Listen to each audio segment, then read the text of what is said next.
Bismillahirrahmanirrahim. Assalamualaikum warahmatullahi wabarakatuh. Puji syukur kehadirat Allah Subhanahu wa taala. Selawat salam kepada Rasulullah sallallahu alaihi wasallam. Perkenalkan, nama saya Rahmadiana SPDI, calon guru penggerak angkatan 9 dari SD Negeri Riwe, Kecamatan Sakti, Kabupaten Pidi, Provinsi Aceh. Pada kesempatan ini, saya akan memaparkan tentang demonstrasi kontekstual dari pemikiran filosofis Ki Hajar Dewantara serta implementasinya di sekolah saya bertugas dan tantangan serta solusi penerapan dari pemikiran Ki Hajar Dewantara. Pemikiran filosofi Ki Hajar Dewantara yaitu pendidikan yang berpusat pada peserta didik. Ki Hajar Dewantara menjelaskan bahwa tujuan pendidikan adalah menuntun segala kekuatan kodrat yang ada pada anak agar mereka dapat mencapai keselamatan yang setinggi-tingginya, baik sebagai manusia maupun sebagai anggota masyarakat.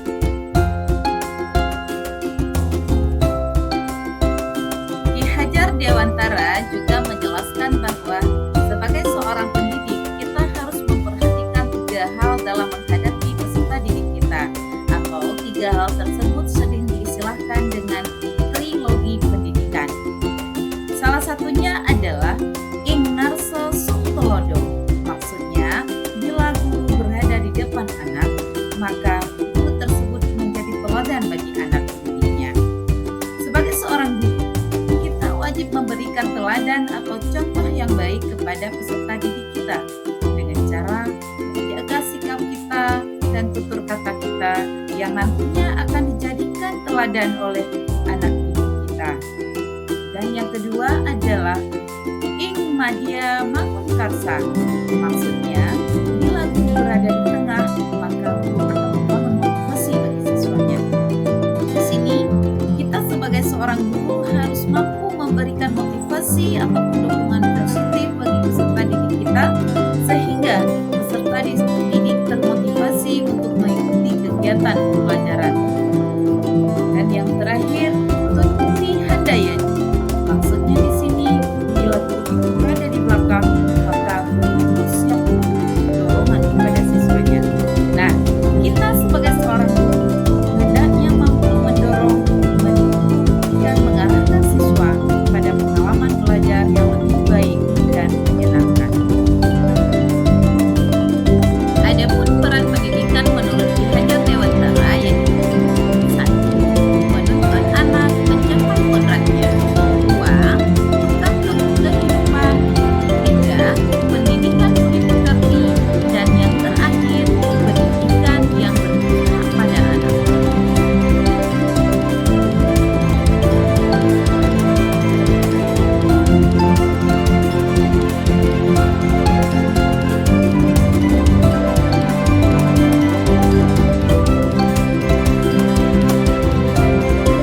Peran pendidik untuk anak dalam upaya menuntun anak mencapai kodratnya harus menyesuaikan dengan kodrat alam dan kodrat zaman, di mana kodrat alam ini berkaitan dengan sifat atau karakteristik alam di mana peserta didik tinggal.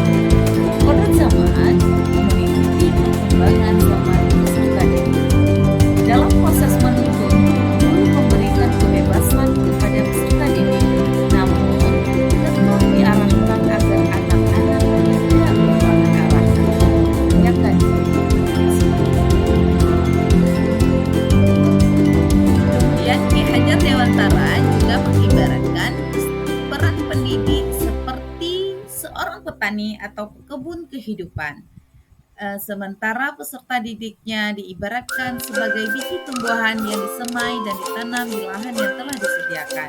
Petani hanya dapat menuntun atau merawat tanaman itu seperti pupuk, siram, serta membasmi hama yang mengganggu tanaman. Nah, di sini beda tanaman, beda juga cara perawatannya. Begitu juga dengan peserta didik kita. Pendidik menuntun sesuai dengan karakteristik masing-masing peserta didik. Selanjutnya, menurut Ki Hajar Dewantara,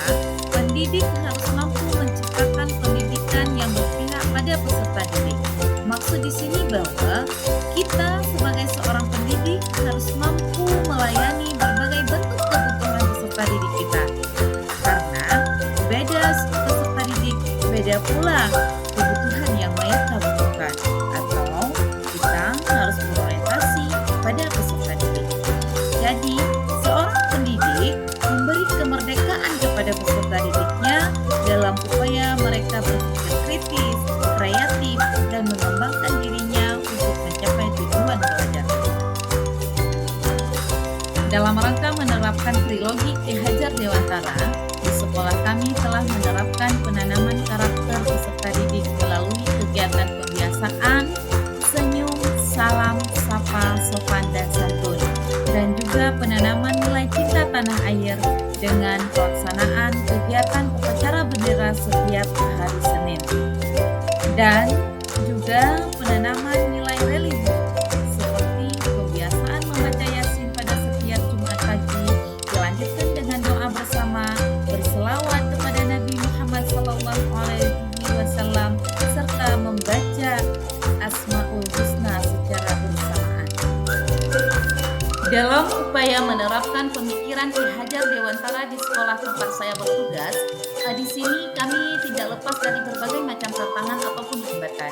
Salah satu tantangan yang kami hadapi di sini adalah kurangnya komunikasi dan kerjasama yang baik antara orang tua siswa dengan pihak sekolah dalam upaya pembentukan karakter terhadap peserta didik maupun dalam upaya pengembangan bakat dan minatnya peserta didik itu sendiri. Di sini, orang tua berasumsi bahwa pendidikan peserta didik itu sudah sepenuhnya tanggung jawab dari guru ataupun sekolah, yang seharusnya karakter yang baik yang telah terbentuk di sekolah dapat diterapkan kembali di rumah, sehingga akan terbiasa dan seiring berjalannya waktu karakter yang baik itu akan terbentuk. Dan solusi yang bisa kami lakukan di sini yaitu dengan melakukan komunikasi yang baik dan berkelanjutan dengan orang tua, serta mengedukasikan kepada orang tua tentang pengaruhnya orang tua dalam pembentukan karakter maupun dalam pembentukan bakat minatnya siswa, sehingga orang tua mampu membersamai anak dalam upaya menyesuaikan dengan program sekolah dan tujuan pelajar akan tercapai. Demikianlah paparan saya, semoga bermanfaat. Terima kasih telah menyaksikan video saya tentang demonstrasi kontekstual modul 1.1.A.6. Syukran kasiran. Assalamualaikum warahmatullahi wabarakatuh.